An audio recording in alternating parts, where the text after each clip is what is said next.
Annyeong! Welcome to Dollightful! As this year comes to a close, I can't help but get swept up in everyone's favorite festive season. Lights are twinkling, the air is chilly, and I'm feeling all merry and bright inside. This year's doll is a special one. I'm sure you recognize Justine here. Thanks to her kind expression, sparkly gold eyeshadow, and green and red colors, I've always kept her in my Christmas dolls lineup. She's my favorite Ever After High doll, and I love the factory-made version as is. So, do I dare? Is it finally time to customize Justine? Let's give it a shot! Because I'm scared to touch her face, let's procrastinate by making the clothes first. We've got a new pattern coming down the pipeline for the Etsy shop, so I'll be using that for the first time here.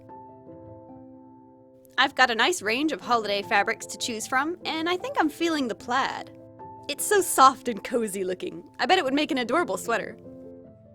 New patterns go through about 8 iterations of fine-tuning before they're ready for sale, so what I'm making now might not be exactly what's on the shop. Just a little disclaimer. I cut out the pattern pieces and start sewing. This pattern is for a male Ever After High doll, but I think it'll make a cute oversized looking sweater for the smaller girl doll. I know, you're not supposed to sew over pins. For the record, the pins I'm using are super thin and flexible, so on the rare occasion when the needles have collided, it just bends the pin. That's my excuse anyway. For a touch of sparkly flair, I took my gold thread and zigzag stitched down the cuffs and around the collar while the garment is still flat and easy to work with. It's subtle, but it gives it a festive touch. I zip up the side seam, clip the curve near the armpit, and turn the shirt. Clipping the curves helps a rounded edge lay flatter once you flip it inside out.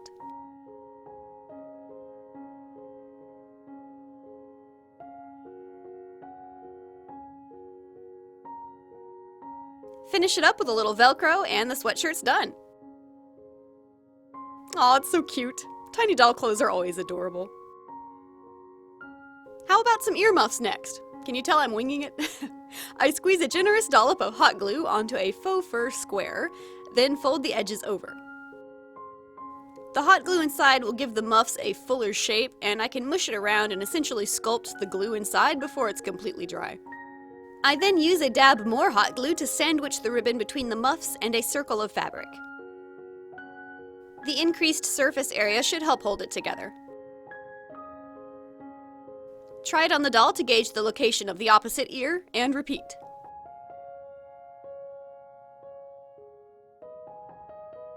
For her bottoms, I thought a pair of black leggings would look cute when paired with her baggy sweater. Using some actual pantyhose, I cut out my legging pattern. Using up old pantyhose for dolls is perfect because there's usually a bunch of salvageable elastic fabric left. It may be unwearable for a human because of a couple holes in the toes or knees or something, but I reckon you could make about 10 or more doll pairs out of it. Most doll leggings have an elastic waistband, but if you're all out of elastic, an embroidery thread drawstring will do the trick.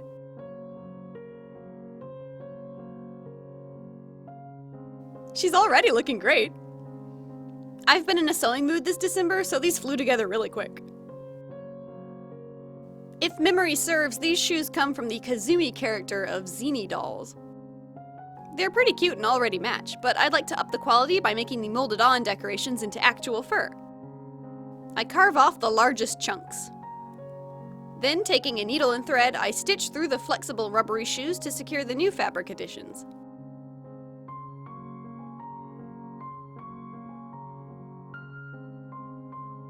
Cute! So fuzzy. Then, similarly, I stitch on the black laces. It was more difficult sewing through both the fur and the rubber. The thread did not want to pass through, it kept catching and tangling. But eventually I made it up to the top where I tied the laces into a bow. The stress and pressure of stitching through the shoes warped the shape and splayed them open in the back, which is too bad. So to help close the shoes around the back of the doll's legs, I sewed on more straps to the back which I can simply tie together. One thing I definitely want Justine to have is a cuddly, chunky knit scarf. I've got some materials here, but there's a problem. I don't know how to knit. Luckily, we have YouTube tutorials, am I right? I soon discovered that a crochet scarf was the look I wanted, so, as with most projects, I dove in head first. I've got yarn, I've got this janky looking crochet needle I made out of spare epoxy a while ago, so let's do this! Just a loop and pull through. Hey, this isn't so hard. No, wait. That's why you came here, right? To watch a complete amateur crochet for the first time? Long story short, my doll scarf sucks.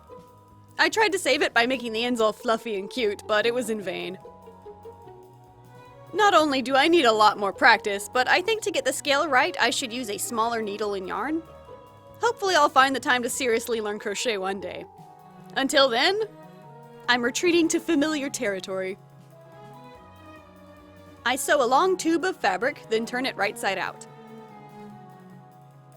To evoke the feeling of chunky knit, I measure, mark, and stitch a zigzag diamond pattern all the way down the scarf.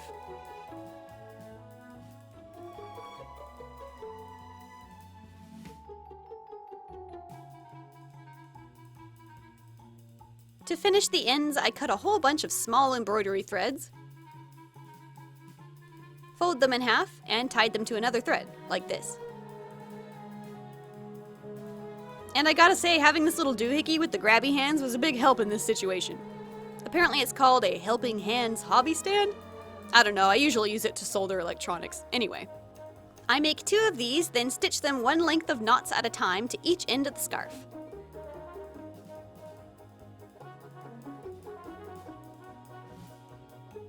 Like the gold accents on her sweater, I wanted her scarf to be embroidered also, with Justine Dancer's initials, JD. However, I couldn't get enough accuracy with the golden thread, so I turned to golden paint instead. Perfect! I think it looks like JD, but my husband says it looks like Joe. What do you guys see? There is one more item of clothing I'd like to give her, and that's a big ol' puffy winter coat. The kind with segments, you know, the ones that are trendy these days. I've never made something so complicated, and it did not go well, but I do manage to struggle bust my way through this one, so hang tight. I began by cutting up and enlarging the same Ever After High Boys shirt pattern we used to make her sweater. I cut out all the pieces, then reattached the white and black parts to form a stylish contrast. And here's where I began to complicate things. I knew that to get this look easily, I would need elastic thread, as seen on this Rainbow High Dolls jacket here. Thread that I don't own. So I figured I could basically fake it and get the same look by gathering lines of normal thread around the coat.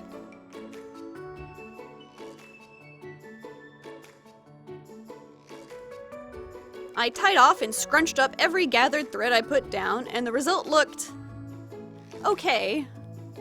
It looks more like ruching right now, but hopefully some fluffy padding will fill out the shape. This is why a lining is necessary, to encase the fluff. Unfortunately, I have little experience with making full linings, and this project made it painfully obvious that I need to brush up on my sewing skills. I was confused where to attach the lining and how to turn it right side out, especially around tight, tricky areas like the cuffs and the hood. I ended up mostly working on the finished side and hand sewing the seam shut using the ladder stitch. An elegant solution? No. The entire time I was working on the lining, I kept saying, there must be a better way. Now we stuff it like a pillow. I'm using excess yarn fibers that are leftovers from making doll wigs. Once the fluff is evenly distributed, it's time to stitch everything down permanently. I sew over my gathering stitches, connecting coat to fluff to lining. I use sparkly packaging material to imitate a zipper, give the hood a pull string, and sew a thin black ribbon around the contrast. For a rough first try, the coat's really not half bad. I got lucky this time. The hood scrunched up and became too small to be functional, but that's okay. It ended up kinda lumpy and weird anyway, so I'd rather it stay out of sight. The biggest drawback is that it is so puffy that it holds its shape. I doubt Justine will be able to hold a pose when she's wearing it. It also ended up a little tight thanks to all the gathering we did, so there's no way her sweater's going to fit underneath the coat. For that reason, I sewed up one more shirt that's thinner and fits tight to her body. Hopefully she can layer those 2 items. Well, I gave her a whole outfit and a half. There's no more avoiding it. Time to repaint her face! Ah! Okay, so you already know I love the original, so the plan is to keep the design the same.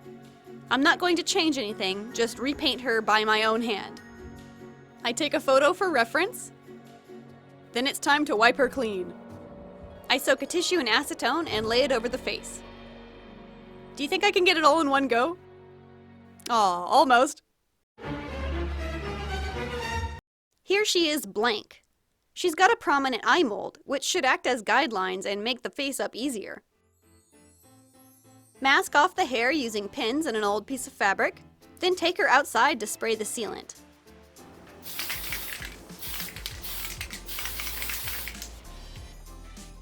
I'm stepping it up to 3 base coats this time.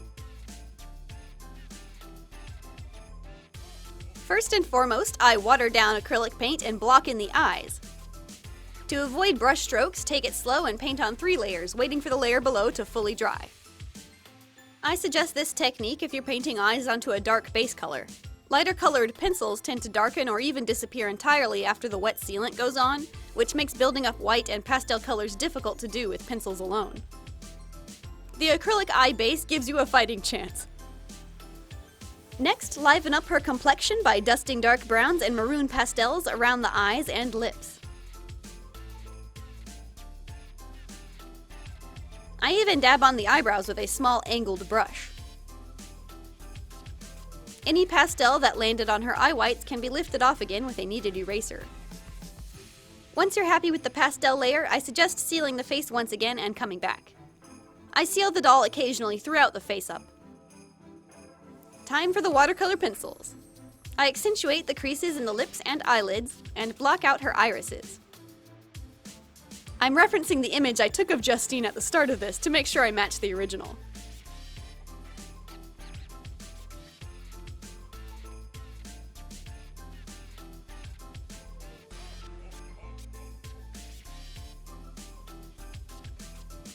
With a cream pencil, I sketch on highlights near the inner eye and the outer tip of the eyebrow. Like I mentioned earlier, I expect these to fade with the sealant application, but with enough perseverance and repetition, I was able to get those highlights to stick.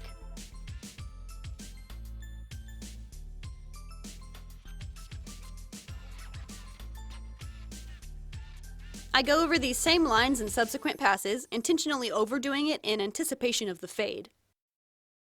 Justine had some gorgeous sparkly gold eyeshadow, so taking my Pearl X Solar Gold powder, I wet my brush ever so slightly, grab a tiny cluster of powder, and brush it onto her eyelid. I use what's left on the slightly damp brush to disperse and feather out the glitter. If you're using pencils on top of acrylics, be gentle with it. A sharp pencil may rip through the acrylic layer and then you've got a big problem to fix. It's definitely happened to me before. Don't press too hard.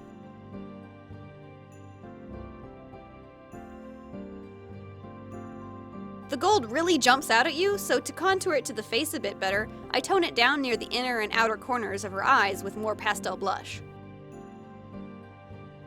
Okay, time for eyelashes. My eyelash game has been pretty weak this year, so I'm looking for redemption. I make sure my pencil is nice and sharp, then turn the doll upside down to get a good angle. First the top lashes, then the smaller bottom lashes. Wow, I can hardly believe it, guys, look at that! I drew some decent eyelashes! Yay! Now, I need to beef up the colors in the eyes, so this is usually when I turn to acrylics to finish the job. But today, I just happened to be landscape painting, so my gouaches were out, and I thought, hey, why not gouache? They're water-based, so they should work with the sealant. Let's give them a try. And oh my gosh, what a difference! I wish I discovered this years ago. Acrylics dry quickly, which means pigments can build up and get lumpy if you hesitate, and that is especially noticeable on tiny doll faces. But gouache? It goes on solid and opaque, but dries totally flat. Just look at this perfect hair-thin highlight. No way I could do that with acrylic. It would be dry in the brush already. It can also be reactivated with water, much like watercolor paint, which means you can blend and even remove pigment if you make a mistake. I was so excited to tell you guys about this because it's a total game changer. Now, I'm sure I'm not the first to discover gouache for dolls or anything, but it was sure news to me. Were y'all keeping this a trade secret or something? How come I never heard about it? Anyway, I do use acrylics one last time to dot on the eye highlights before sealing her with the final coat of MSC.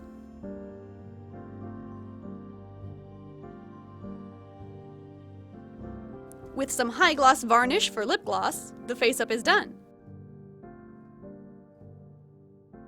It's time for her to get dressed.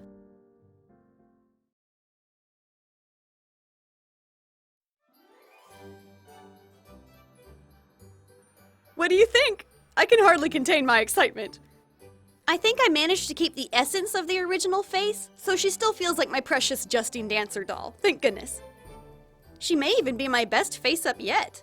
I nailed the eyelashes and discovered a groundbreaking new medium. It's a Christmas miracle!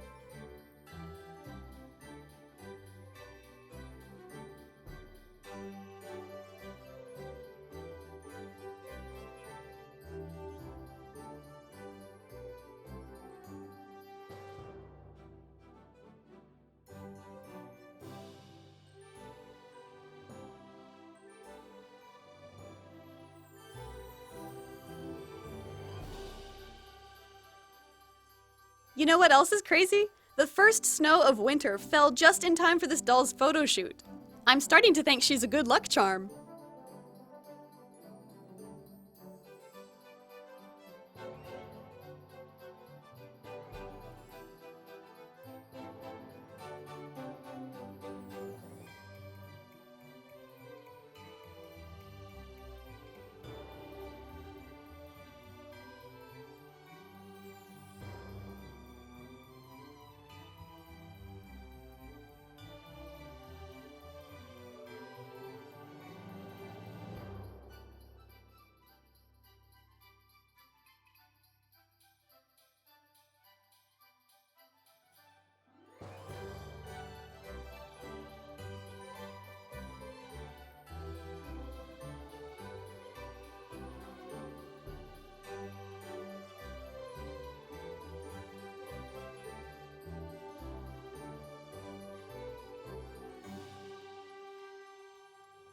Merry Christmas! Happy Hanukkah! Happy Kwanzaa! Happy Saturnalia! Whatever your winter solstice celebration may be, happy holidays to all! And to all, a good night. I'll see you in the next video. Stay artsy! Annyeong!